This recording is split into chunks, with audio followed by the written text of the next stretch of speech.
Assalamualaikum warahmatullahi wabarakatuh.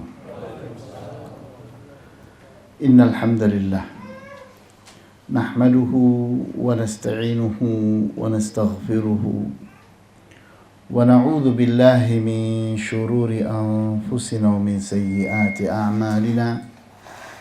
May yahdihillahu fala mudilla lahu wa may yudlil fala hadiya lahu. Wa ashhadu an la ilaha illallah wahdahu la syarika lah. Wa ashhadu anna Muhammadan abduhu wa rasuluhu la nabiyya ba'dah. Nusalli wa nusallim ala rasulina al-amin wa ala alihi wa ashabihi wa man tabi'ahum bi ihsanin ila yaumiddin. Wa ba'd.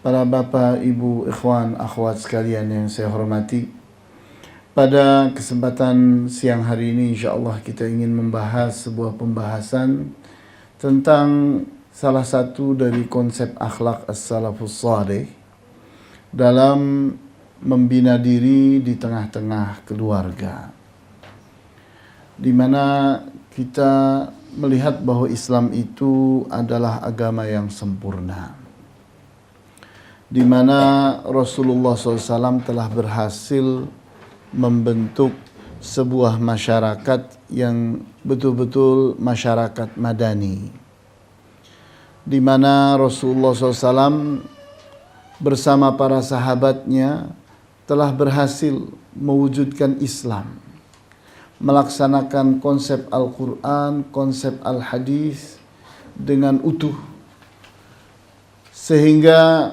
mereka itu adalah panutan buat kita, suri tauladan buat kita.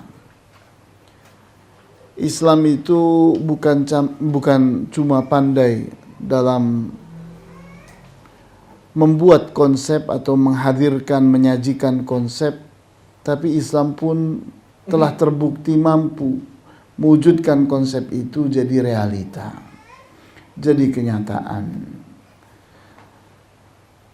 Pada siang hari ini kita akan membahas salah satu dari konsep-konsep itu. Di sini temanya adalah sikap keluarga adalah cerminan sikap seseorang kepada Allah Subhanahu wa taala. Kita kadang-kadang senang untuk tunjuk kanan, tunjuk kiri, tunjuk depan, tunjuk belakang.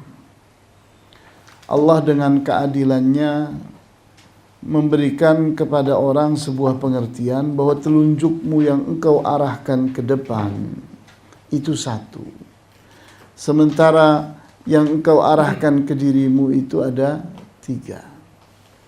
Jadi jangan mudah menyalahkan orang. Kalau orang salah, engkau lebih salah. Sehingga di saat seseorang itu introspeksi, kenapa saya begini? Kita buru-buru berpikir, oh si fulan salah, istri saya salah, anak saya salah. Dia ingin tuding-tuding orang. Padahal sesungguhnya orang salah pertama itu kamu. Kenapa? Buktinya kamu yang merasakan. Kalau kamu tidak terlibat, kamu tidak ikut merasakan. Karena kamu jadi bagian dari pelaku, maka kamu merasakan akibatnya. Allah Subhanahu wa taala mengulang-ulang ayat Al-Quran yang menyandarkan bahwa apapun musibah yang kita rasakan, penyebabnya adalah tangan kita sendiri. Ma asabakum min musibatin illa bima kasabat aydikum wa ya'fu an katsir. Apapun musibah yang menimpa kalian, penyebabnya adalah perbuatan tangan kalian. Dan Allah memaafkan banyak hal yang semestinya kalau semua perbuatan tangan manusia itu punya akibat, manusia hancur. Hancur oleh dirinya sendiri. Karena terlalu banyak kesalahan yang akan menyebabkan akibat-akibat. Tapi tidak. Allah pilih-pilih. Ada penyebab yang Allah jadikan, ada penyebab yang tidak Allah jadikan. Sehingga pada akhirnya kita akan lihat bahwa penyebab yang sesungguhnya, apapun yang menimpa diri kita adalah diri kita sendiri.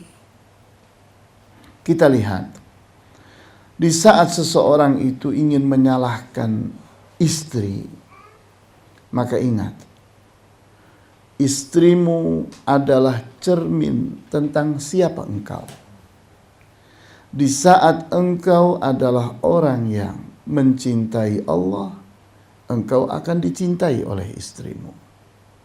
Di saat engkau adalah orang yang benar-benar taat kepada Allah, engkau akan jadi orang yang ditaati oleh istrimu. Di saat engkau ini benar-benar bersikap baik kepada Allah, maka istrimu pun akan bersikap baik kepadamu. Itu keadilan. Begitu pula seorang istri sebagai seorang ibu, dia pun berkaca kepada anaknya. Di saat dia itu mendapati anaknya durhaka, jangan salahkan siapa-siapa, salahkan dirinya. Di saat dia itu tidak taat kepada suaminya, maka anaknya pun tidak taat kepada dia.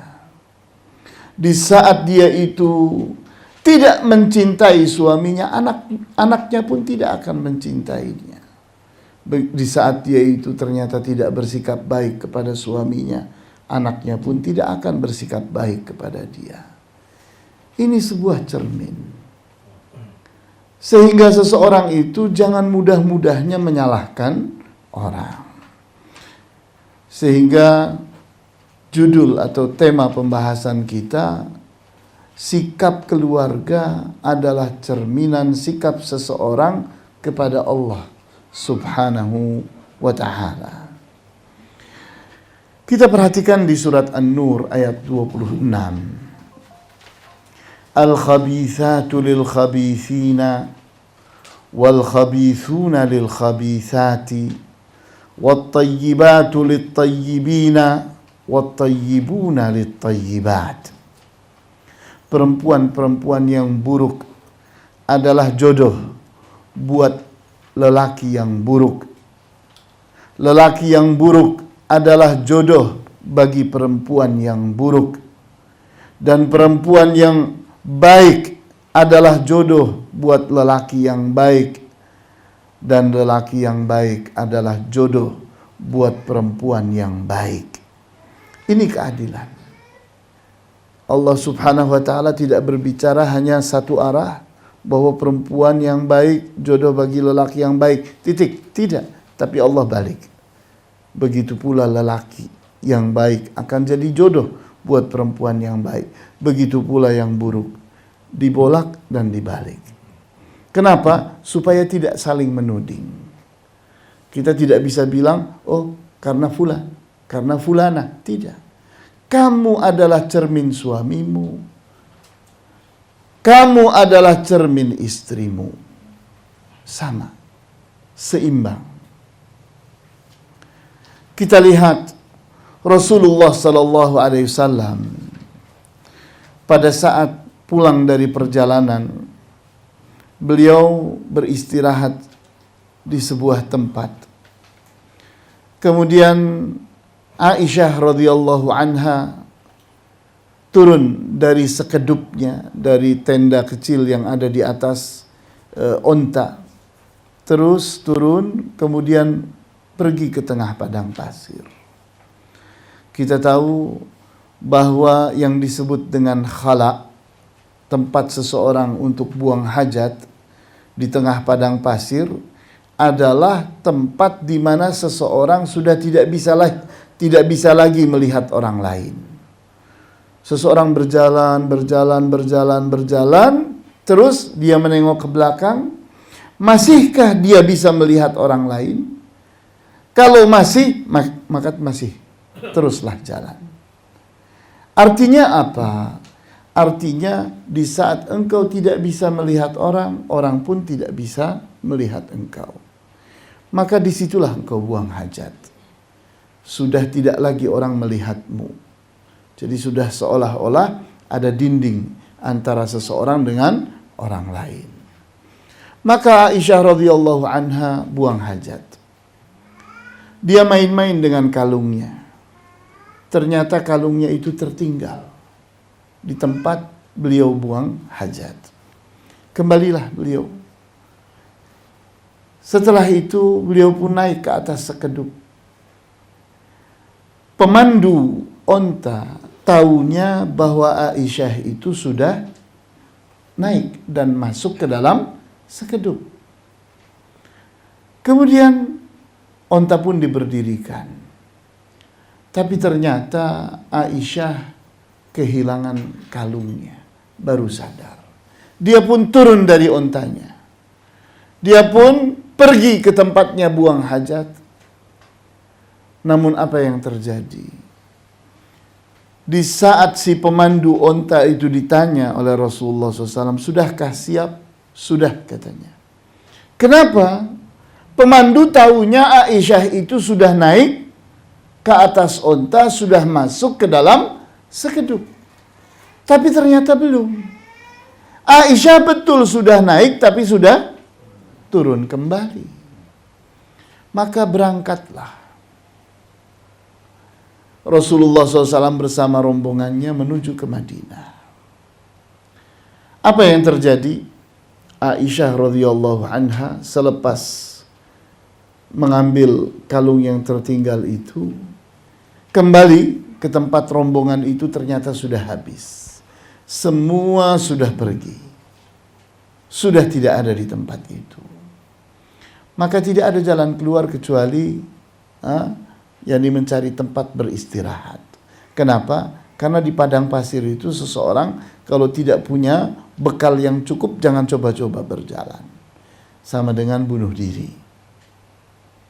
Maka Aisyah pun mencari batu besar, rebahan dia di sana.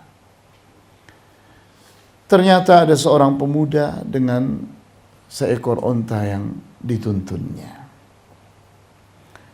Dia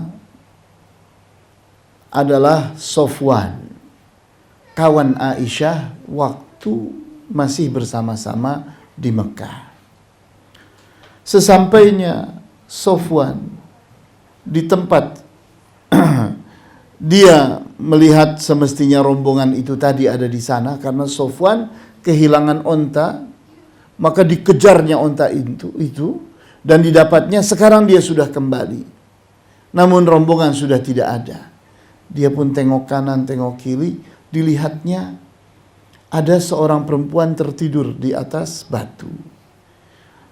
Waktu itu tutup mukanya tersingkap. Dia tahu betul bahwa perempuan ini adalah Aisyah, temannya waktu kecil di Mekah dulu. Maka dia pun berkata kepada Aisyah, "Wahai ibunya kaum mukminin, naiklah engkau ke atas ontaku." Maka onta Sofwan pun didudukannya. Kemudian Aisyah disuruh naik ke atas onta. Sudah, onta itu pun diberdirikan kembali. Sofwan sibuk memandu onta, Aisyah sibuk dengan dirinya. Tidak ada percakapan di antara mereka. Kedua-duanya orang yang bertakwa. Kedua-duanya orang yang takut kepada Allah sebelum takut kepada siapapun. Maka begitu Rasulullah SAW sampai di Madinah, mereka dalam keadaan bingung. Kenapa? Karena Aisyah tidak ada di dalam sekedupnya. Maka gegerlah waktu itu Madinah. Karena apa? Karena mereka kehilangan Aisyah. Mereka pun terus menunggu di batas kota. Kemudian datanglah seekor onta dipandu oleh Sofwan. Di atasnya telah berada Aisyah. Maka ini adalah makanan empuk buat orang munafik. Pimpinan orang munafik waktu itu, Abdullah bin Ubay bin Salul, melihat sebuah kesempatan untuk menebar fitnah. Begitu dilihatnya Aisyah di atas onta, Sofwan ada di bawah memandu onta, maka kata Abdullah bin Ubay bin Salul, tidakkah kalian perhatikan seorang perempuan cantik berdua-duaan dengan seorang pemuda yang ganteng? Kira-kira apa yang mereka lakukan? Cuma bicara seperti itu, cukup terbakar Madinah. Dengan ungkapan seperti SMS, tidak panjang. Seorang perempuan cantik ada di atas ontanya, berdua-duaan dengan seorang pemuda yang ganteng. Apa kira-kira yang mereka lakukan berdua? Ungkapan yang tidak panjang, tapi itu sudah cukup untuk membakar kota Madinah. Maka terbakarlah Madinah. Mereka menuduh Aisyah berzina dengan Sofwan. Maka sampailah Aisyah ke rumahnya. Rasulullah SAW dengan perlahan, dengan lembut bertanya kepadanya, apakah engkau benar seperti yang dituduhkan atau tidak? Katanya, ya Rasulullah, demi Allah aku tidak melakukannya. Dan demi Allah aku tidak akan menjawabmu lebih daripada ini sampai Allah yang menjawabnya. Maka gegerlah Madinah. Sebulan lamanya. Kemudian turunlah ayat-ayat ini. Salah satunya surat An-Nur ayat 26 ini. Sebagai jawaban bahwa Aisyah radhiyallahu anha itu bersih. Seperti halnya Rasulullah SAW sebagai seorang suami yang baik, maka istrinya pun baik. Seperti halnya Rasulullah SAW itu adalah orang yang saleh, maka istrinya pun salehah. Karena itulah jodoh. Maka terjawablah. Jadi ayat ini adalah pegangan kuat buat kita. Di saat kita itu melihat istri kita atau seorang istri melihat suaminya tidak saleh atau tidak salehah, jangan buru-buru menyalahkan yang lain. Perbaiki diri. Perbaiki diri. Jadikan dirimu orang yang salehah. Jadikan dirimu orang yang saleh. Itu jalan keluarnya.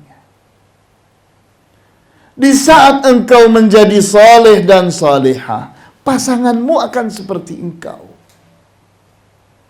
Karena jodoh tidak akan ada. Tidak akan terjadi.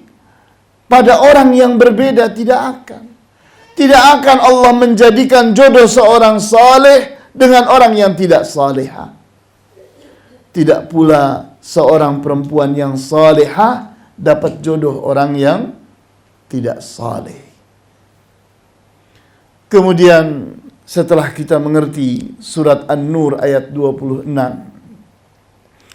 kita pun melihat sebuah hadis yang sahih diriwayatkan oleh At-Tirmidzi dan Ad-Darimi, disahihkan oleh Al-Albani rahimahullah dalam silsilah sahihah beliau dengan nomor 285, di mana Rasulullah SAW bersabda, khairukum khairukum li ahlihi wa ana khairukum li ahli. Sebaik-baik orang di antara kalian adalah sebaik-baik orang untuk keluarganya, dan aku adalah orang terbaik di antara kalian karena aku adalah orang yang terbaik untuk keluargaku. Rasulullah SAW adalah orang yang berhasil membina rumah tangga. Sehingga siapapun di antara istrinya tidak mau dicerai oleh beliau. Beliau adalah pilihan terbaik. Tidak ada orang yang lebih baik buat istri beliau selain beliau. Sehingga kalau seseorang ingin mengukur dirinya, apakah saya orang baik? Tanya dia kepada istrinya. Atau tanya dia kepada suaminya. Apakah ada orang yang lebih baik daripada aku?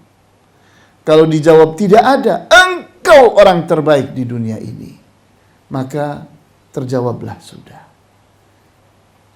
Di saat seseorang itu masih bisa dikalahkan oleh orang lain terhadap keluarganya, maka artinya dia itu adalah orang yang gagal membina rumah tangganya. Seseorang membina rumah tangganya sampai benar-benar rumah tangganya itu merasakan bahwa engkaulah manusia terbaik di dunia ini. Di saat seseorang itu akan jadi pemimpin, namun ternyata dia gagal memimpin rumah tangganya, maka jangan harap dia akan berhasil memimpin negara yang lebih besar. Kalau negara yang kecil saja, sekedar sebuah rumah tangga dia terbukti gagal, apalagi rumah tangga besar. Sebuah negara sudah tidak bisa diharapkan lagi keberhasilannya. Kemudian kita pun melihat apa sih tolok ukur baik atau buruknya seseorang? Tolok ukurnya adalah salat. Kita tidak boleh tajassus. Kita mencari-cari berita tentang istri kita, mencari berita tentang suami kita. Terus kita selidiki dan sebagainya. Itu pekerjaan yang tidak boleh dilakukan. Haram seseorang itu menyelidiki pasangannya. Menyelidiki orang lain pun haram, sama. Karena itu namanya tajassus. Di surat Al-Hujurat dilarang, wala tajassasu. Jangan kalian menyelidiki orang. Tidak boleh menyelidiki orang itu. Terus apa? Apa cara kita untuk membuktikan bahwa suami saya baik? Apa caranya untuk membuktikan bahwa istri saya baik? Salatnya. Lihatlah solatnya. Di saat solat seseorang itu baik, baiklah orang itu. Di saat solat seseorang itu buruk, buruklah orang itu. Maka kita lihat pada surat Taha ayat 132. Wa'mur ahlaka bis salati wastabir 'alaiha. La nas'aluka rizqan nahnu narzuquka wal 'aqibatu littaqwa. Wa'mur ahlaka bis salati wastabir 'alaiha. Dan perintahkan keluargamu untuk salat dan teruslah engkau bersabar. Kita lihat Allah Subhanahu wa taala menggunakan kata wastabir sebagai kelengkapan dari kata wasbir. Wasbir, isbir itu artinya sabarlah, tapi di sana ada tambahan to, wastabir. Jadi di tengah-tengah isbir ditambahi to, wastabir. Itu menunjukkan keberlanjutan, kesinambungan. Bahwa seseorang itu membina keluarganya dalam salat itu bukan sehari dua hari, bukan setahun dua tahun, tapi sepanjang umur. Sepanjang umur. Saling mengingatkan satu dengan yang lain. Satu dengan yang lain saling mengingatkan tentang sholat. Kalau sudah baik sholat wajibnya, maka mulailah tingkatkan kepada baik di dalam sholat sunnahnya. Karena Allah akan mencintai orang yang mampu menjalankan kewajibannya. Dan lebih lagi Allah pun akan lebih mencintai lagi orang yang baik wajibnya dan baik pula sunnahnya. Sehingga sampai dianjurkan oleh Rasulullah SAW seorang suami atau istri, di saat dia itu salat tahajud, dia percikkan air kepada pasangannya itu untuk bangun salat malam. Ini kalau salat yang wajib sudah baik. Maka mulailah dengan salat sunnah yang sangat utama, yaitu salat malam. La nas'aluka rizqan, nahnu narzukuka. Kami tidak meminta kepadamu rizki, bahkan kami yang memberi engkau rizki. Jangan pernah berpikir seseorang bahwa Allah itu butuh sesuatu dari saya. Tidak. Yang jelas kamu itu hidup karena rizki dari Allah. Kamu itu punya apapun adalah dari Allah. Sehingga jangan berpikir bahwa engkau itu bisa memberi sesuatu kepada Allah. Allah membutuhkan sesuatu darimu. Tidak ada. Allah tidak butuh itu. Yang Allah butuhkan dari engkau adalah bagaimana engkau beribadah kepadanya. Dan ibadah yang paling menonjol, paling terlihat adalah sholat. Sehingga sholat itulah tolok ukur baiknya seseorang. Di saat seseorang itu sholat dengan baik, artinya dalam hal yang lain pun baik. Tapi kalau seseorang sholatnya buruk, maka artinya dalam hal yang lain pun buruk. Wal aqibatu littaqwa, dan kemenangan selalu akan diberikan kepada pihak yang takwa. Siapapun orangnya, di saat dia bertakwa, maka Allah akan memenangkannya. Di saat seseorang tidak bertakwa, maka dia tidak akan mendapatkan kemenangan. Kita tahu bahwa semua ibadah itu membawa orang kepada ketakwaan. Di antaranya bulan Ramadan. Kutiba alaikumus siyamu kama kutiba alal ladzina min qablikum la'allakum turhamun. La'allakum tattaqun. Telah diwajibkan atas kalian berpuasa seperti telah diwajibkannya atas orang-orang sebelum kalian. Diharapkan dengan itu, dengan puasa itu, kalian menjadi orang-orang yang bertakwa. Dan ternyata hal yang sama pada perintah yang bersifat umum. Ya ayyuhan nasu u'budu rabbakumul ladzi khalaqakum walladzina min qablikum la'allakum tattaqun.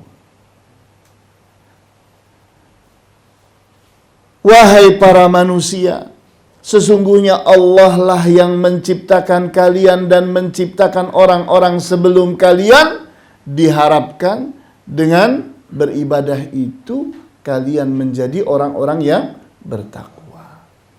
Jadi pada akhirnya ketakwaan itu adalah hasil dari ibadah kita. Seseorang yang berhasil dalam beribadah, dia akan berhasil dalam bertakwa.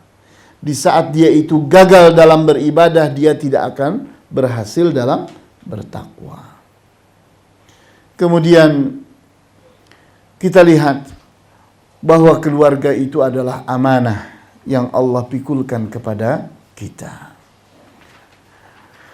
Kita lihat di dalam hadis yang sahih diriwayatkan oleh Muslim, di mana Rasulullah SAW bersabda, "Fattaqullaha fin nisa." Bertakwalah kalian kepada Allah dalam memperlakukan para wanita. Fa innakum akhadtumuhunna bi amanatillah. Sesungguhnya kalian itu telah mengambil wanita-wanita itu dengan amanat dari Allah. Wastahlaltum furujahunna bi kalimatillah. Dan kalian telah menghalalkan kemaluan-kemaluan mereka juga dengan kalimat Allah. Jadi kita lihat, kita sedang diingatkan oleh Allah bahwa kita ini harus benar-benar bersikap baik terhadap keluarga kita, di mana kita punya kewajiban untuk bertakwa kepada Allah dalam segala hal, termasuk dalam memperlakukan para wanita. Jangan karena kita melihat mereka itu lemah, maka kita berbuat zalim. Tidak dibenarkan. Justru karena mereka lemah, maka ingat bahwa yang lemah itu dijaga oleh Allah. Kita lihat bahwa para wanita, di saat seseorang mempersuntingnya, menjadikannya sebagai istrinya, Allah ingatkan bahwa kalian mengambilnya saat akad nikah itu berupa amanah dari Allah. Dan pada saat kalian melakukan akad, kalian pun menyebut-nyebut nama Allah. Sehingga ini merupakan sebuah peringatan bahwa artinya kalau kalian melanggar amanah itu, Allah akan turun. Karena kalian menyebut-nyebut nama Allah. Sehingga yang nanti akan berhadapan dengan kalian adalah Allah. Jadi pandangan yang seperti ini yang harus kita tanamkan di dalam benak kita. Bahwa kita itu harus bersikap baik terhadap keluarga. Karena keluarga itu adalah cerminan tentang diri kita. Baik dan buruknya diri kita itu tercermin pada baik dan buruknya keadaan keluarga kita. Kita lihat, kalau begitu apa sih kurikulumnya? Kita anggap rumah kita itu adalah lembaga pendidikan atau sekolah. Maka seorang tabi'i yang bernama Ahmad ibn Harbin, beliau berkata, "Idza ijtama'a fil mar'ati sittu khisalin faqad kamula salahuha." Kalau pada seorang perempuan itu telah terkumpul 6 hal, maka telah sempurna kesolehannya. Jadi seorang perempuan itu rapotnya cukup pada 6 aspek. Jadi kalau kita bikin rapot, maka cukuplah kita catat di dalam rapot ini keadaan istri saya dari 6 aspek. Kalau ke-6 aspek ini baik, maka sempurnalah istri kita. Kalau dalam 6 hal ini ternyata gagal, maka artinya memang dia tidak salihah. Yang pertama, al-muhafadhatu 'alal khamsi. Istri kita telah mampu memelihara sholat 5 waktunya. Kita terus-menerus mengingatkannya. Terus-menerus tidak mengenal lelah. Diingatkan lagi. Sampai benar-benar dia itu rajin, tekun, dan bagus sholat 5 waktunya. Maka itu pelajaran pertama. Itu 1 di antara 6 nilai di dalam rapotnya. Yang kedua, wa tawa'iyatu zawjiha, ketaatannya kepada suaminya. Dia sangat taat kepada suaminya, mudah diperintah, mudah dilarang. Maka itu pendidikan yang kedua. Berarti kita telah berhasil mendidik istri kita sehingga dia benar-benar melaksanakan ketaatannya kepada suaminya. Yang ketiga, wa mardatu rabbiha, dia taat kepada Tuhannya, dia ridho kepada Tuhannya. Artinya apapun ketetapan dan ketentuan Allah, dia ridho. Entah nasibnya baik, dia ridho. Entah nasibnya buruk, dia ridho. Dia mendapatkan kenikmatan, dia ridho. Dia mendapatkan kegagalan, dia pun ridho. Dia sangat cinta kepada Allah sehingga apapun yang Allah tetapkan dia suka kepada ketetapan itu. Dia bisa menerima segala apapun ketetapan dan ketentuan Allah, saya meridhoinya. Kita lihat gambaran sikap ridho seseorang itu dalam ungkapan istirja. Di saat seseorang itu mengalami musibah atau mendengar terjadi musibah, apa yang diucapkannya? Inna lillah wa inna ilaihi raji'un. Sesungguhnya kami ini milik Allah, sehingga apapun yang terjadi itu hak Allah. Wa inna ilaihi raji'un, dan sesungguhnya kami ini sedang menuju kepada Allah, sehingga kami harus ridho kepada apapun yang Allah tentukan dan tetapkan. Ini nilai yang ketiga, keridhoannya kepada Tuhannya. Yang keempat, wa hifdzu lisaniha minal ghibati wan namimati. Dia mampu menjaga lidahnya dari membicarakan ghibah dan namimah. Kita lihat apa sih ghibah itu. Rasulullah SAW ditanya tentang ghibah. Mal ghibatu ya Rasulullah. Apa itu ghibah wahai Rasulullah? Dijawabnya, dzikruka akhaka ma yakrah. Engkau menceritakan tentang saudaramu cerita yang dia tidak sukai. Jadi di saat kita itu bercerita tentang suatu cerita, benar cerita itu, terjadi cerita itu, tapi orang yang kita ceritakan itu tidak suka dengan cerita itu, jangan diceritakan kepada orang, karena itu ghibah. Ya tapi benar, kalau benar itu ghibah. Kalau tidak benar itu namanya fitnah. Kemudian yang kedua adalah namimah. Namimah itu adalah ungkapan-ungkapan fitnah dan adu domba. Apa saja yang seseorang membicarakannya dengan orang lain menyebabkan orang marah, menyebabkan terjadinya hubungan yang rusak, menjadikan terjadinya permusuhan, keributan, itu semua disebut dengan namimah. Apa bedanya kalau begitu ghibah dengan namimah? Ghibah itu bentuknya adalah cerita. Namimah itu lebih luas daripada ghibah.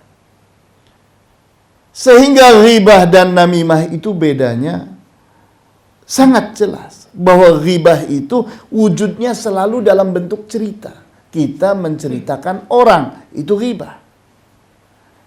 Cerita tentang sesuatu yang orang itu tidak suka untuk diceritakan dengan cerita ini, itu ghibah. Bagaimana dengan namimah? Namimah itu sangat umum.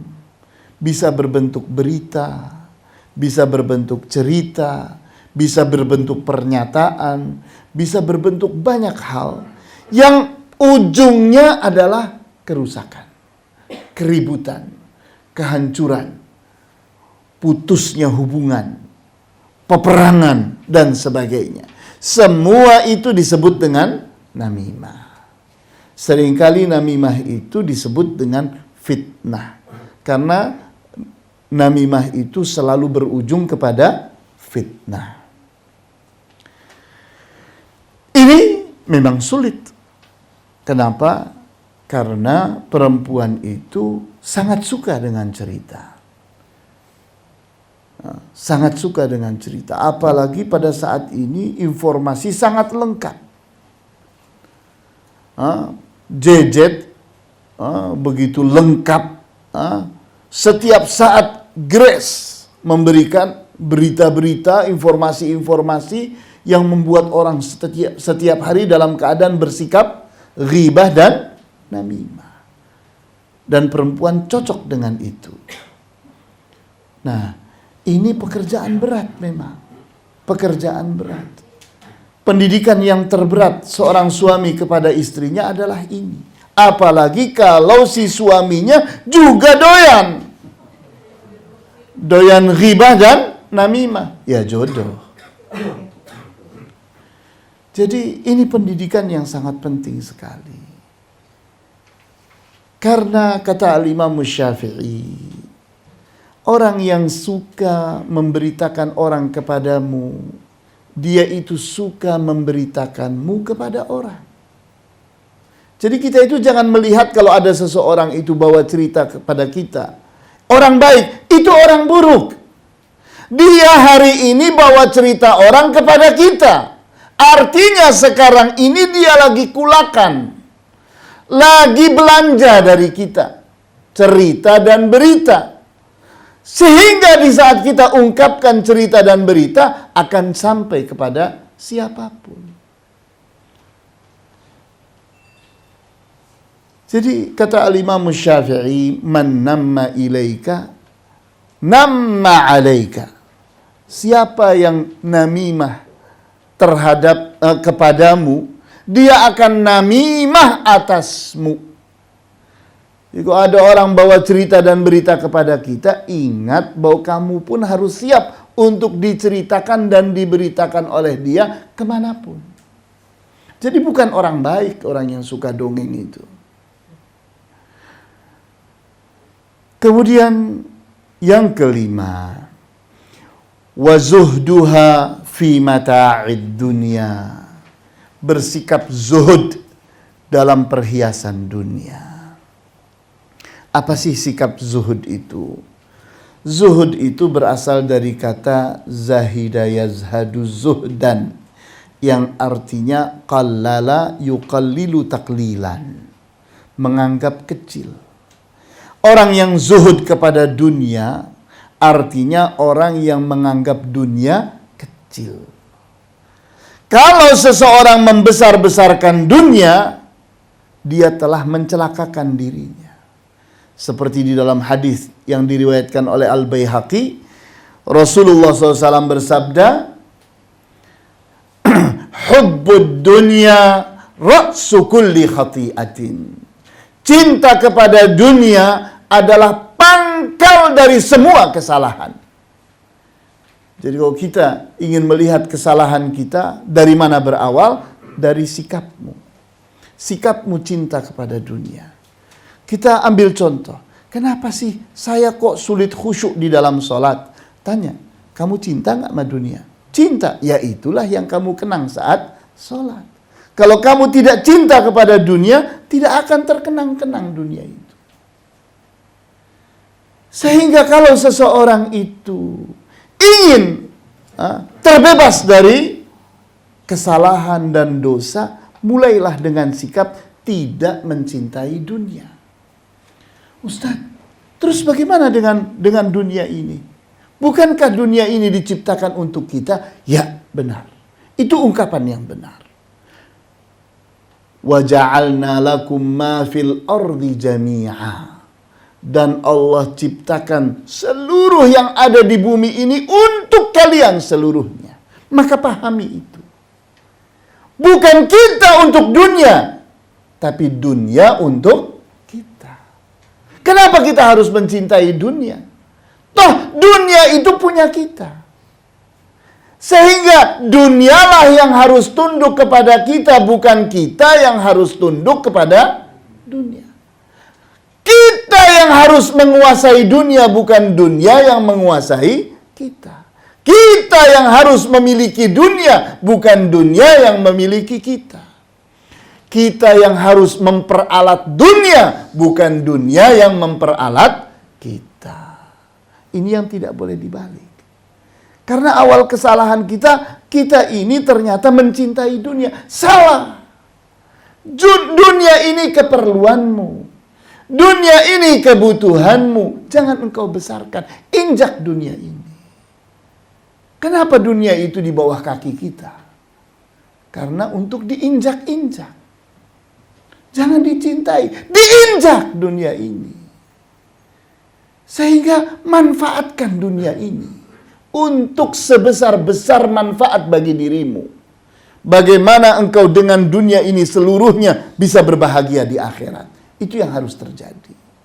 Bukan kita menjadikan agama untuk berbahagia di dunia. Jangan dibalik. Nah, sikap zuhud itu bukan berarti kita tidak boleh kaya. Sikap zuhud bukan berarti kita ini tidak boleh memiliki ini dan itu. Itu salah. Sikap zuhud itu adalah sikap tidak cinta kepada dunia. Sikap menganggap dunia ini adalah sesuatu yang rendah. Tidak perlu dicintai. Siapapun membutuhkan ludahnya.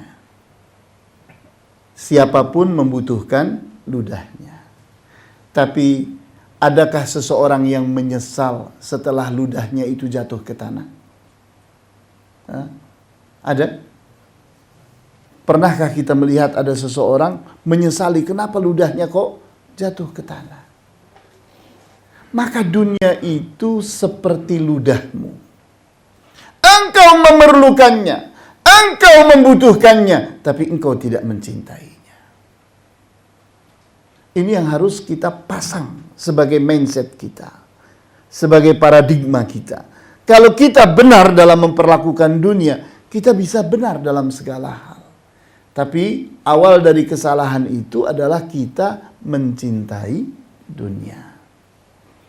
Kemudian yang keenam, wasabruha indal musibati, dan sabarnya dia pada saat berhadapan dengan musibah.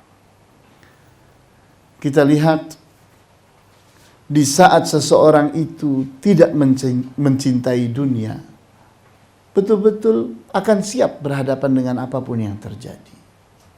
Kenapa? Karena sikapnya sudah siap. Dia sudah siap apapun yang ada di dunia ini akan diambil oleh Allah. Silahkan. Karena dia yakin semua ini milik Allah. Kenapa saya harus menyesal? Kenapa saya harus menangisi? Kenapa saya ini harus ternyata menganggap telah kehilangan sesuatu? Padahal yang punya mengambilnya kembali. Kemarin dititipkan kepada kita, diamanahkan kepada kita. Sekarang titipan itu diambil, amanah itu diambil. Urusan pemiliknya. Nah, di sini pendidikan seorang suami kepada istrinya harus berhasil. Harus berhasil mendidik istrinya untuk tidak mencintai apapun. Sampai pun suaminya tidak perlu. Si suami tidak perlu mencintai istrinya sampai ketergantungan. Si istri pun tidak perlu mencintai suaminya sampai ketergantungan. Karena dasar hubungan suami dan istri adalah kebutuhan. Siapa yang bermanfaat, maka dia yang berhak untuk dicintai. Khairun nas anfa'uhum linnas. Sebaik-baik manusia adalah manusia yang paling bermanfaat. Maka jadilah seorang suami yang sangat bermanfaat untuk istrinya. Jadilah seorang istri yang sangat bermanfaat untuk suaminya. Apa yang terjadi? Saling membutuhkan. Dan kita tahu kebaikan seorang suami, kebaikan seorang istri sulit dikalahkan oleh yang lain. Karena kita bisa mendapatkan apapun dari pasangan kita yang tidak bisa kita dapatkan dari orang lain. Maka keenam hal ini adalah rapot yang harus kita uji pasangan kita. Seseorang dari ibu-ibu mungkin akan berkata, kenapa sih kok fokusnya kepada istri? Lah, ini justru kesederhanaan. Kalau perempuan cuma diuji 6, kalau suami tidak cukup 6 ini. Rapotnya panjang suami itu. Seorang istri cukup dengan 6 ini. Selesai dia. Jadi kalau seorang perempuan bilang, wah kalau gitu nggak adil dong. Oke, kalau gitu rapot kita panjangin. Aspeknya bukan cuma 6 ini. Kita samakan antara lelaki dengan perempuan. Karena tanggung jawab seorang suami jauh lebih banyak daripada istrinya. Kemudian kita berbicara tentang kebahagiaan dunia. Ali bin Abi Thalib radhiyallahu anhu berkata, min sa'adatil mar'i khamsatu asya. Di antara bukti kebahagiaan seseorang adalah dimilikinya 5 hal ini. Antakuna zaujatuhu muwafiqatan. Hal yang pertama, dia sebagai seorang suami telah mendapatkan istri yang betul-betul jodoh untuknya. Cocok dan sesuai baginya. Ini kebahagiaan yang pertama. Wa auladuhu abrara. Kebahagiaan yang kedua adalah seseorang telah berhasil mendidik anak-anaknya. Sehingga anak-anaknya itu menjadi anak-anak yang mampu birrul walidain. Menjadi abrar. Menjadi orang-orang yang mampu berbuat baik. Berbudi. Berbakti kepada kedua orang tuanya. wa ikhwanuhu atqiya. Yang ketiga, kebahagiaan yang ketiga adalah seseorang berhasil mendidik keluarganya, sehingga saudara lakinya, saudara perempuannya pun sama seperti dia, adalah orang-orang yang bertakwa. Dan yang keempat, wajiranuhu salihin. Dia mendapatkan tetangga-tetangga yang orang-orang saleh. Dia berhasil dalam berdakwah. Entah dirinya yang berdakwah atau dia menyelenggarakan dakwah di lingkungannya, sehingga lingkungannya pun berubah. Lingkungannya pun terpengaruh oleh dakwahnya, sehingga lingkungannya menjadi orang-orang yang saleh. Itu kebahagiaan. Kemudian warizquhu fi baladi. Rizkinya tidak jauh-jauh, tidak mesti merantau kemana-mana. Di tempat kumpul istri dan anaknya, di situ dia mendapatkan nafkahnya. Kasihan sekali seseorang yang ternyata si suami ada di pojok dunia, si istrinya di pojok dunia yang lain. Maka banyak masalah di antara mereka, saling mencurigai dan sebagainya. Kacau. Kenapa kacau? Karena tidak normal. Kenapa harus merantau? Kalau mau merantau, bawa keluargamu semua. Kalau tidak, maka jangan. Sehingga betul-betul seseorang itu terus bersama keluarganya. Karena inilah negara terkecil yang dia miliki. Seseorang itu sebagai seorang suami, dia itu raja di sebuah negara kecil yang namanya rumah tangga. Maka kerajaan itu jangan ditinggal-tinggal, direbut orang nanti. Jadi inilah 5 kebahagiaan yang bisa didapati oleh siapapun di antara manusia. Kemudian kita melihat lagi sebahagian dari para ulama as-salafus salih berkata, inni la'asillaha fa'ajidu dzalika fi khuluqi dabati wa imraati. Sesungguhnya aku ini jika bermaksiat kepada Allah, maka aku dapati balasannya pada perilaku kendaraanku dan perilaku istriku. Jadi kalau seseorang itu berbuat maksiat, krek, dia langsung melihat kendaraannya bikin masalah, mogok di tengah jalan, diperbaiki tidak baik-baik dan sebagainya. Ini catatan, engkau bermaksiat terhadap Allah. Atau seseorang melihat istrinya tidak taat kepadanya, mulai berbuat sesuatu yang membuatnya marah, maka jangan marah. Introspeksi, bagaimana engkau dengan Allah? Periksa kembali. Kenapa? Allah menegurmu. Allah sayang kepada engkau. Di saat engkau itu maksiat terhadapnya, maka Allah buktikan. Itu lihat, kendaraanmu maksiat kepada engkau. Istrimu maksiat kepada engkau. Jadi ini cermin yang sangat sederhana sekali. Di saat seseorang tidak mudah-mudahnya menuduh-nuduh, menuding-nuding. Menuduh kita yang kita arahkan ke depan itu satu, sementara yang 3 itu ke diri kita. Kamu yang salah. Sehingga seseorang itu akan melihat perubahan yang dahsyat. Coba kita lakukan. Di saat kita itu ternyata mendapati istri kita tidak menyenangkan, istri kita tidak taat, atau kendaraan kita mogok, kendaraan kita selalu bikin masalah, maka itu peringatan dari Allah. Apa yang perlu kita lakukan? Salat malam, istighfar yang banyak, menangis di hadapan Allah, doa dengan khusyuk kepada Allah. Di saat kita benar-benar diterima doa kita oleh Allah dan dikabulkannya, kita akan melihat perubahan yang dahsyat. Perubahan yang dahsyat. Berikutnya akan kita lihat segala sesuatunya kembali menjadi baik. Kemudian kita lihat bagaimana perilaku para as-salafus salih. wa kanu radhiyallahu anhum yu'adduna ilal mar'ati 'alal kamal wala yamna'uhum mukhalafatuhum lahum an dhalik. Para as-salafus salih, mereka itu selalu memberi belanja kepada keluarganya dengan persis seperti biasanya. Walaupun istrinya membuatnya marah, istrinya mengecewakannya, tetap belanjanya tidak dikurangi.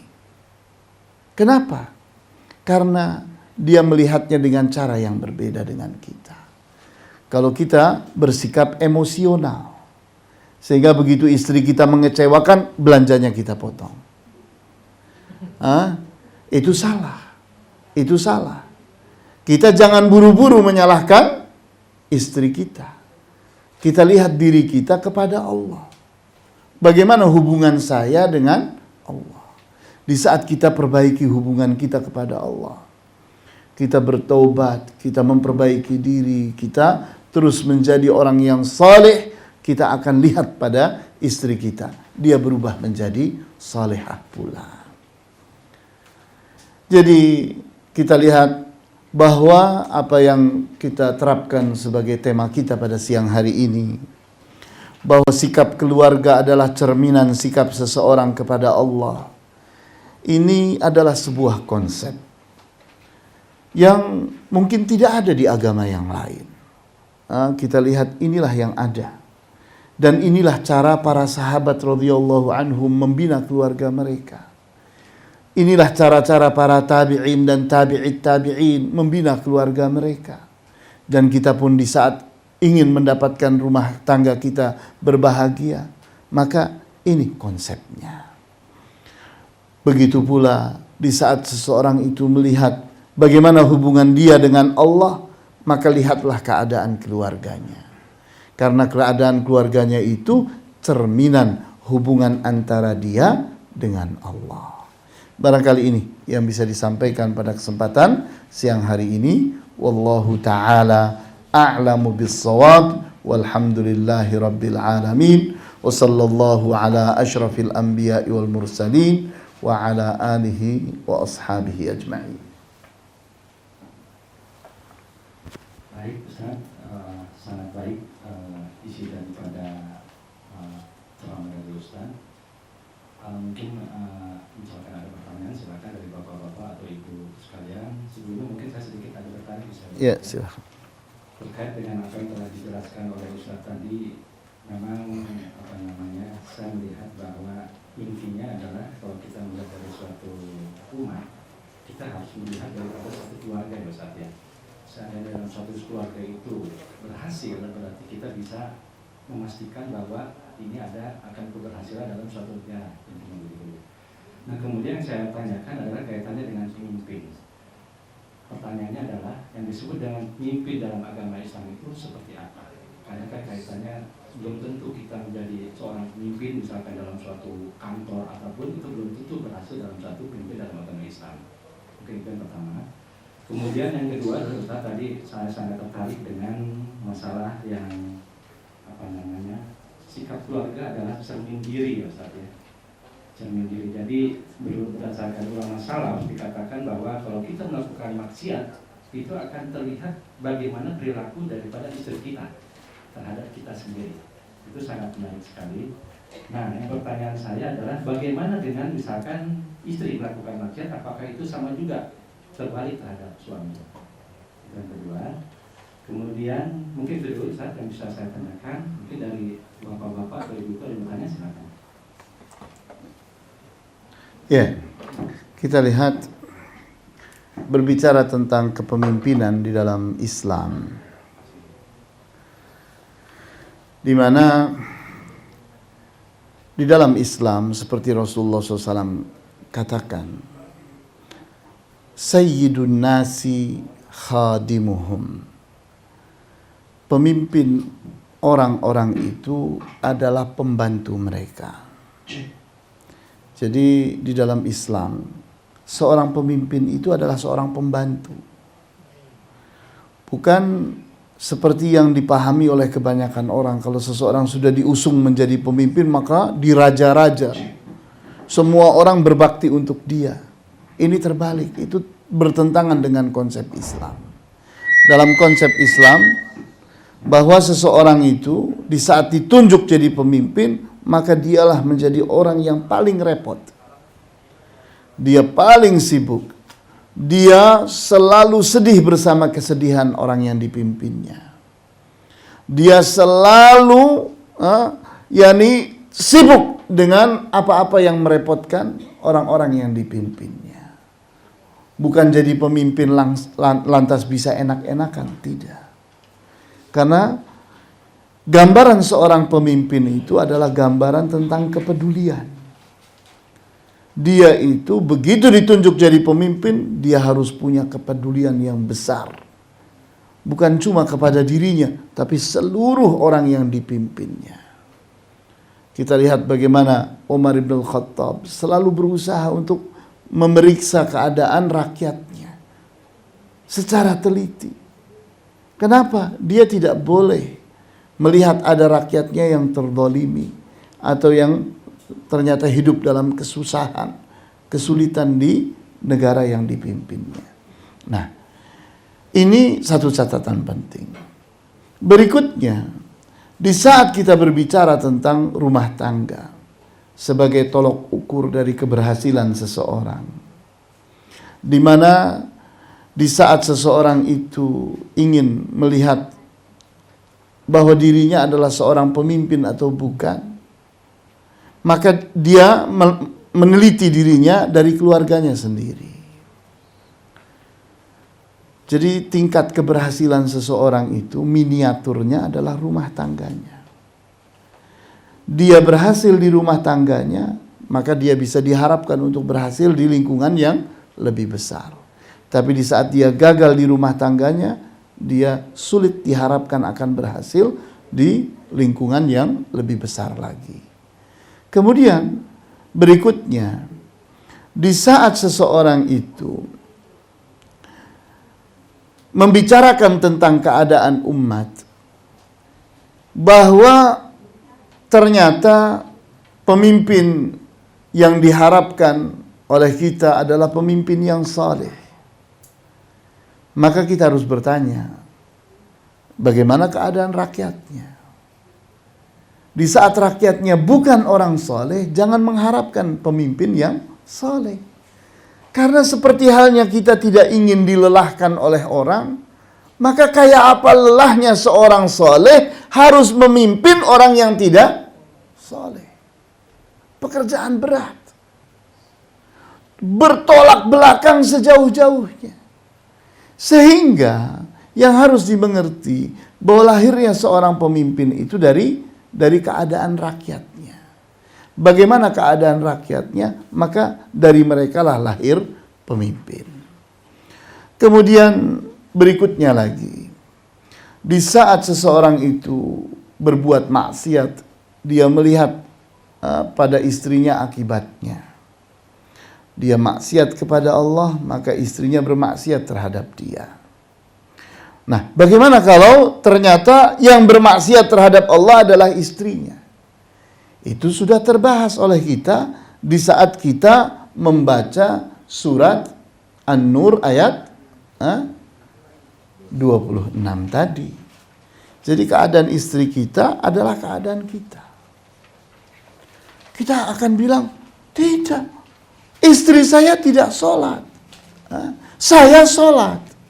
Kita bilang, betapa banyaknya orang sholat yang ternyata dilaknat oleh Allah. Kita membaca pada surat yang kita hafal, fawailul lil musallin. Celaka orang-orang yang sholat. Jadi Allah subhanahu wa ta'ala justru melaknat orang sholat. Kenapa? Karena dia lalai di dalam sholatnya. Dia sholat tapi lalai. Seperti orang tidak sholat. Dia beribadah kepada Allah dengan wajah sholatnya, dengan postur sholatnya, tapi sesungguhnya dia tidak sedang sholat. Ternyata sholatnya itu justru ibadahnya kepada manusia. Dia ingin dianggap baik oleh masyarakatnya. Dia ingin dianggap sebagai seorang yang soleh oleh masyarakatnya. Sehingga dia itu tidak sedang sholat di hadapan Allah.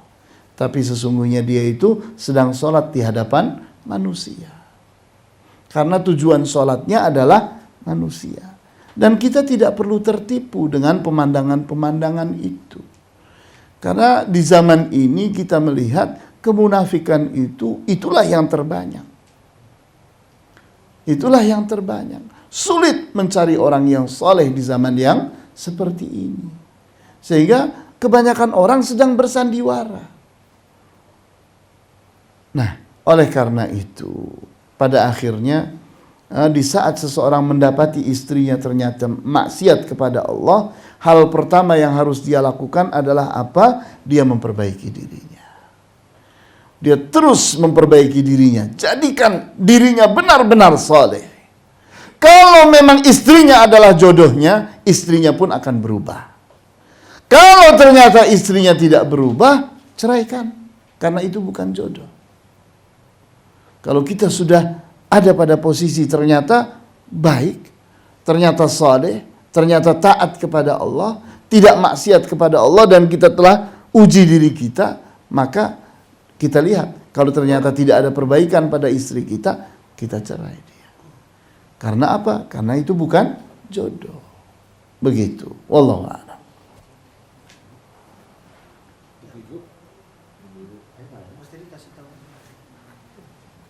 Ibu-ibu ada yang mau bertanya? Mic-nya ada di sana? Iya. Ya.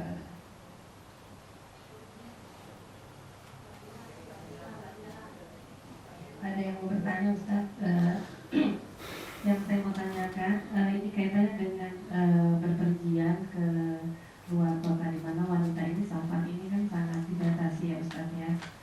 Nah ini juga misalnya anak atau salah satu dari istri atau suami juga ke luar negeri. Karena di kitab Salasul Tiga Landasan Pokok ini di sini dibilang bahwa umat Islam itu harus hijrah dan tidak berpergian kepada negara kafir, kecuali tiga, yaitu satu, hendaknya memiliki ilmu yang biasa ia gunakan untuk mencegah subhat. Karena di negara kafir kan banyak subhat ya Ustaz ya. Kedua, hendaknya memiliki agama yang bisa melindungi dari syahwat. Ketiga, hendaknya memang benar-benar membutuhkan perpergian itu atau safar itu untuk dalam keadaan darurat. Maksudnya apakah ilmu, misalnya dia mau sekolah, seorang anak laki, ilmunya itu memang tidak ada di negaranya sendiri. Nah itu bagaimana Ustaz? Pertanyaan saya tadi mengenai wanita yang safar, kemudian ilmu yang untuk ke negara kafir. Syukur Ustaz. Afwan. Ya, kita lihat terkait dengan masalah perempuan dalam hal safar, bahwa ujung dari masalahnya adalah masalah fitnah. Fitnah. Di mana kita itu selalu berhadapan dengan kenyataan masyarakat. Kalau masyarakatnya itu adalah orang-orang yang tidak bertakwa, maka keberadaan seorang perempuan yang tidak dilindungi itu hanya akan jadi mangsanya orang-orang yang tidak bertakwa. Intinya bahwa perempuan itu harus dilindungi. Jangan kita memahami bahwa perempuan itu dibatasi dalam hal safar karena memang perempuan itu dibatasi, dizalimi oleh agama Islam. Salah. Salah.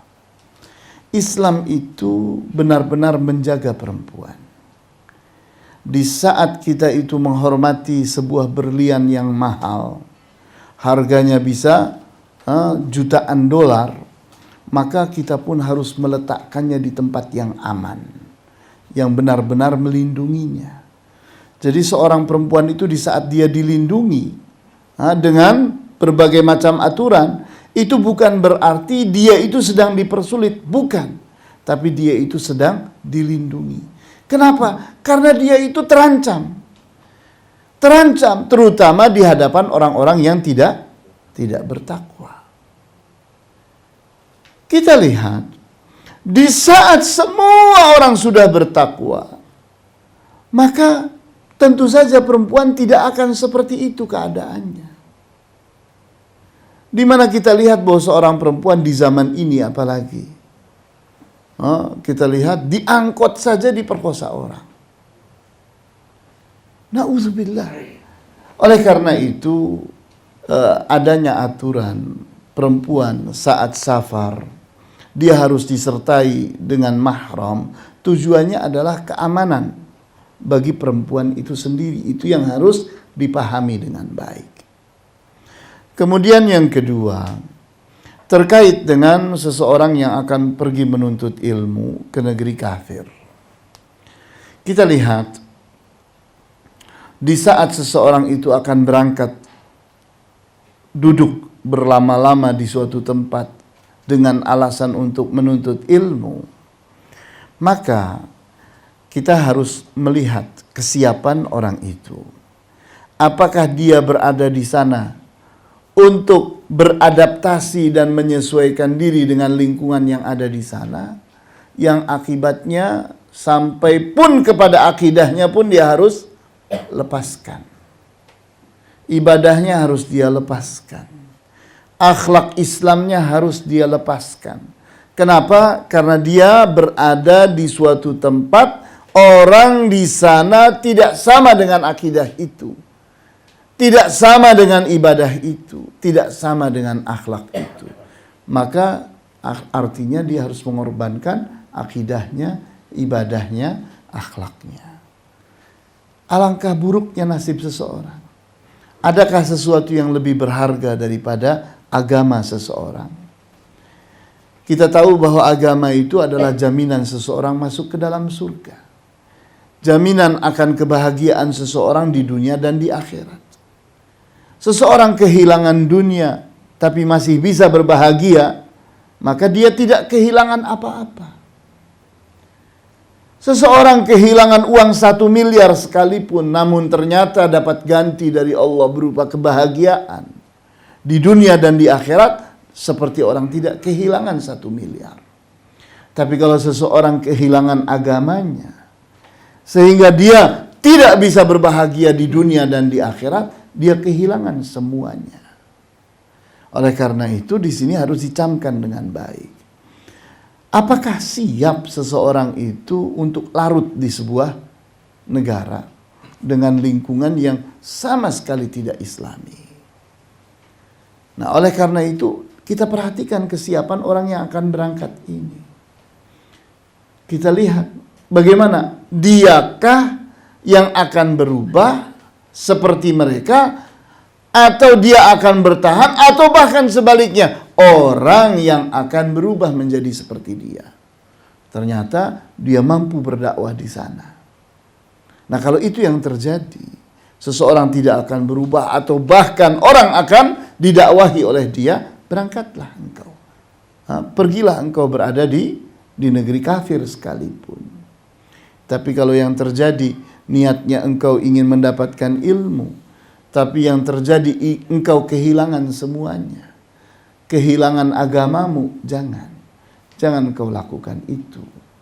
Nah, jadi pertimbangan seperti ini penting sekali untuk kita pertimbangkan. Wallahu a'lam.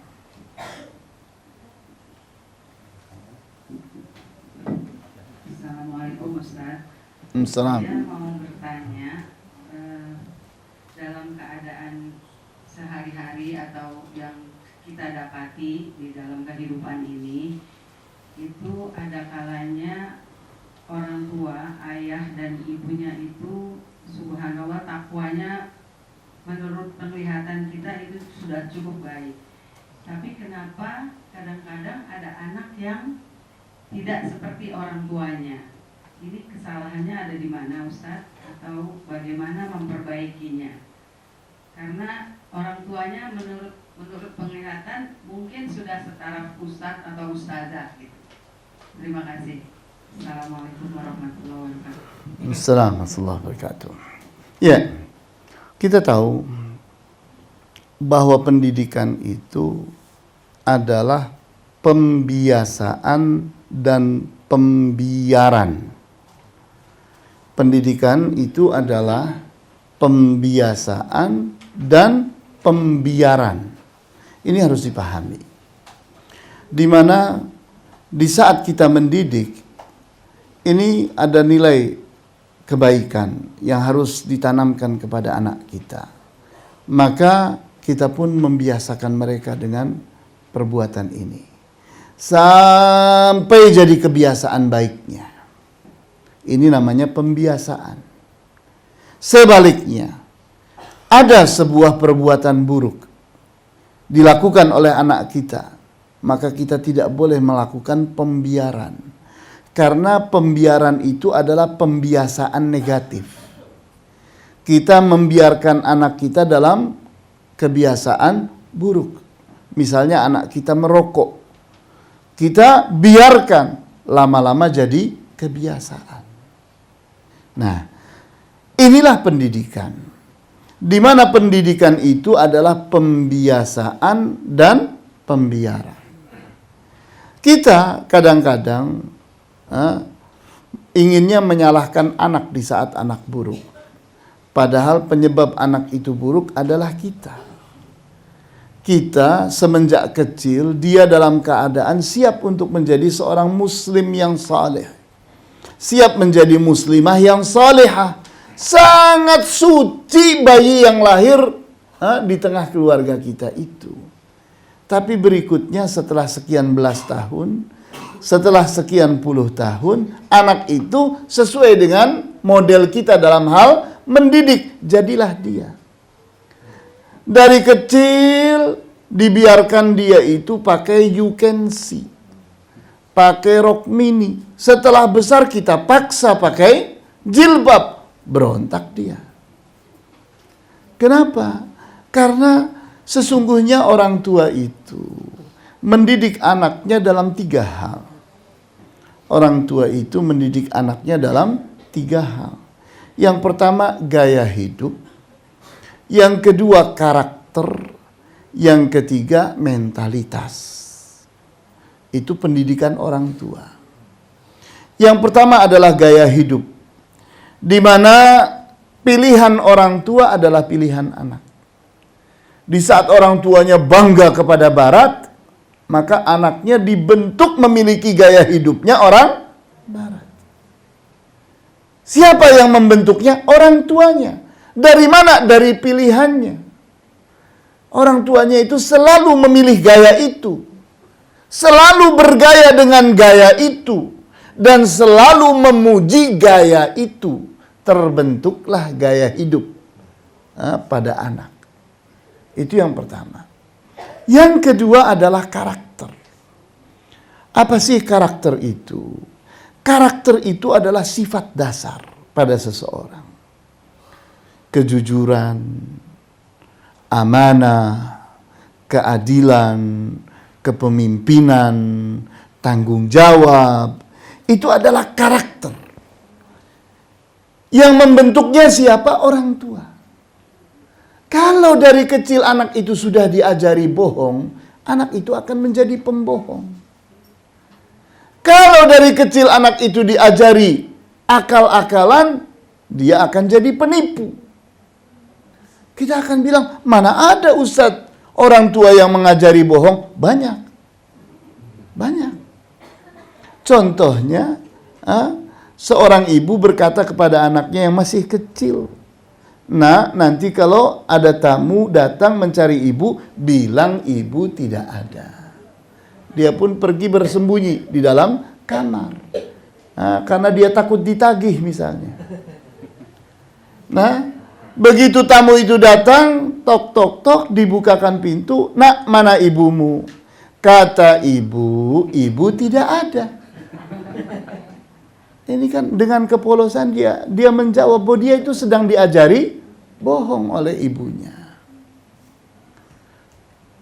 Dari kecil dongeng yang diceritakannya dongeng kancil. Buaya ditipu, macan ditipu, petani ditipu.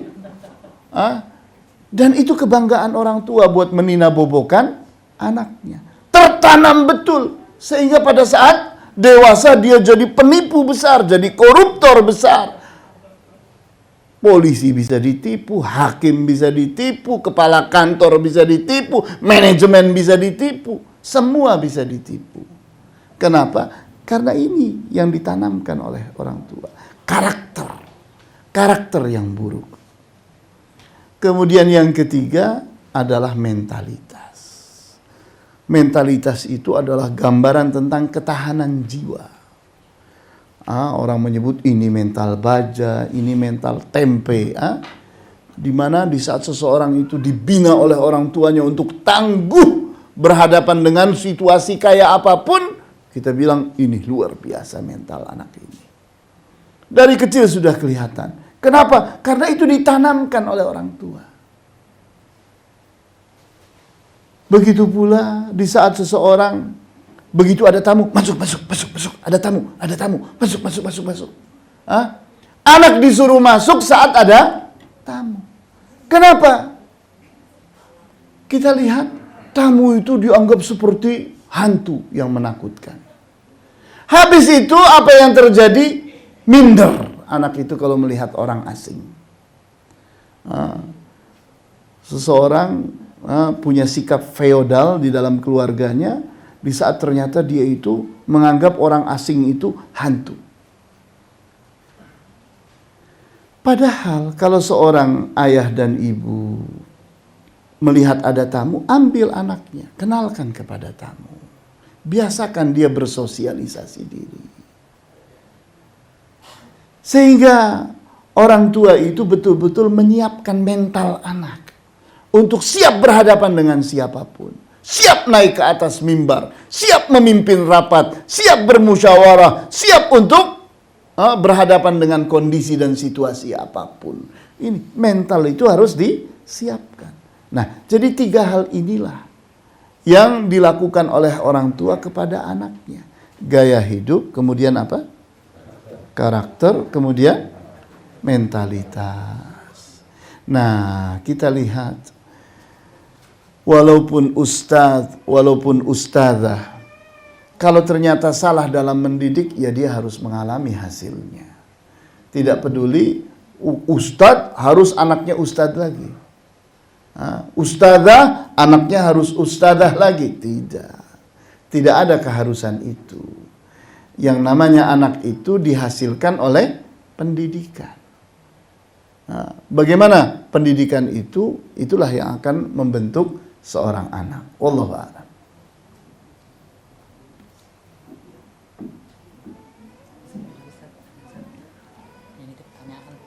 Ya, ada pertanyaan tertulis. Mau menanyakan soal bagaimana caranya menghadapi suami yang sekarang ini mulai berubah ikut ke aliran Syiah. Ya, alhamdulillah. Pada saat ini kita benar-benar terdukung ya dengan banyak hal dalam menghadapi Syiah. Di antaranya buku-buku. Kita lihat sampai pun MUI menerbitkan buku yang sangat sederhana, harganya cuma Rp5.000. Yakni mewaspadai kesesatan Syiah. Sangat sederhana sekali dan mudah-mudahan kalau seseorang membacanya mudah memahaminya. Kemudian kita lihat bahwa Syiah pada saat ini itu tidak ada pada kondisi berani tampil. Mereka itu sudah diserang di mana-mana. Terutama setelah terbentuknya ANAS-ANAS di mana-mana itu. ANAS itu Aliansi Nasional Anti Syiah. Ini di mana-mana muncul. Itu yang membuat Syiah ketakutan. Sehingga mereka itu tiarap pada saat ini. Mereka ganti metode. Di mana pada saat ini metode mereka itu berupa adu domba. Sehingga NU itu akan dibenturkan dengan Wahabi. Wahabi itu artinya apa? Setiap orang yang membenci Syiah itu Wahabi. Maka ini akan dibenturkan dengan NU. Jadi ini yang sedang diupayakan di mana-mana, adanya benturan antara NU melawan Wahabi. Itu teori Syiah yang ada pada saat ini. Kemudian kita tahu bahwa ajaran Syiah itu tidak masuk di akal. Ajaran Syiah itu tidak masuk di akal. Walaupun kesan awalnya orang-orang Syiah itu kalau bikin buku, terbitan-terbitan mereka itu seolah-olah intelek, sangat logis. Padahal dusta besar, itu kedok. Karena begitu kita masuk kepada ajaran mereka, kita akan dapati fikih mereka itu berantakan habis. Orang Syiah itu tidak akan mampu menjalankan ajarannya sendiri. Tidak akan mampu. Tidak akan mampu. Karena ajaran mereka itu terlalu memberatkan. Memberatkan siapapun. Tidak masuk di akal. Contohnya, zakatnya mereka berapa, Pak? Humus. 20%, Pak. Nah, kalau orang Islam merasa 2,5% aja berat, lah apalagi 20%. Dan lucunya lagi, kalau mereka itu dapat uang rampokan, dapat uang hasil tipu menipu, itu cukup dibawa kepada marja mereka, kepada ulama mereka untuk disucikan. Caranya 20%-nya untuk marja itu. Maka 4/5-nya kembali kepada dia sudah bersih. Ya, apalagi sholatnya mereka tidak masuk di akal, Pak. Sangat memberatkan. Sangat memberatkan. Mengulang-ulang sesuatu sampai ratusan kali, ribuan kali, membaca ini sekian ribu kali, sekian ratus kali. Wudunya mereka sendiri pun repot. Jadi kita jangan menganggap bahwa agama mereka itu agama yang masuk di akal. Tidak masuk di akal, Pak. Tidak masuk di akal. Apalagi kalau dikaitkan dengan imam. Bahwa tidak ada yang bisa memahami Al-Quran kecuali imam mereka. Imamnya mana? Sedang ditunggu. Kan tidak masuk di akal. Akhirnya orang pada saat ini dalam keadaan tidak paham Al-Quran. Kan begitu. Jadi bohong besar kalau Syiah itu masuk di akal. Itu omongan yang sama sekali bertentangan dengan kenyataannya. Kalau kita memang masuk ke dalam agama mereka, kita mempelajarinya. Jadi sebetulnya kalau seseorang itu fitrahnya jernih, itu tidak akan masuk Syiah, tidak akan. Kecuali seseorang jadi pengikut hawa nafsu, memang luar biasa. Di Syiah ada mut'ah, di Syiah banyak hal yang dihalalkan di Syiah. Di Syiah itu tadi mut'ah itu bukti zina dihalalkan. Berikutnya narkoba, Pak, halal. Narkoba halal. Itu di dalam ajaran Syiah. Jadi Bapak akan keheranan, loh kok banyak dari orang-orang Syiah yang ternyata para penyelundup narkoba. Karena memang boleh. Karena memang boleh dalam agama mereka. Begitu. Wallahu a'lam.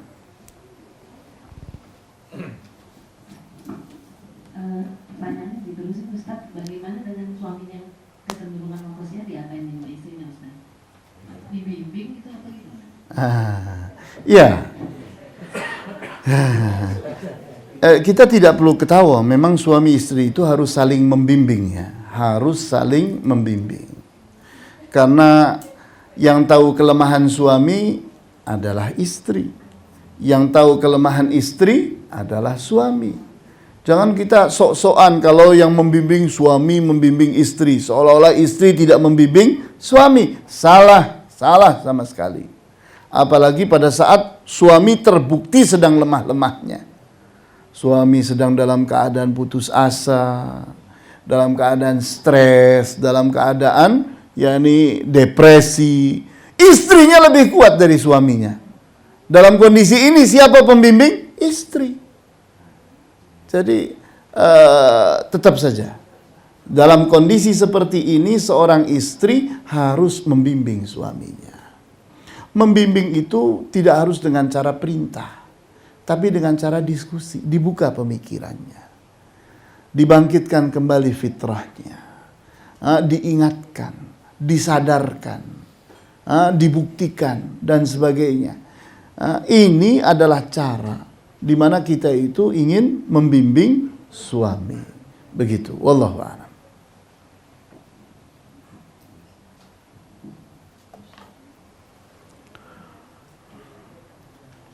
Masih ada ibu. Kelihatannya udah mau masuk asar ya. Ya. Tutup. Oke. Ya, baiklah, nampaknya dialog kita cukup. Kita tutup. Wallahu a'lamu bis-shawab. Walhamdulillahi rabbil alamin. Wa sallallahu ala asyrafil anbiya'i wal mursalin wa ala alihi wa ashabihi ajma'in. Subhanakallahumma wa bihamdika asyhadu an la ilaha illa anta astaghfiruka wa atubu ilaik. Wassalamu alaikum warahmatullahi wabarakatuh.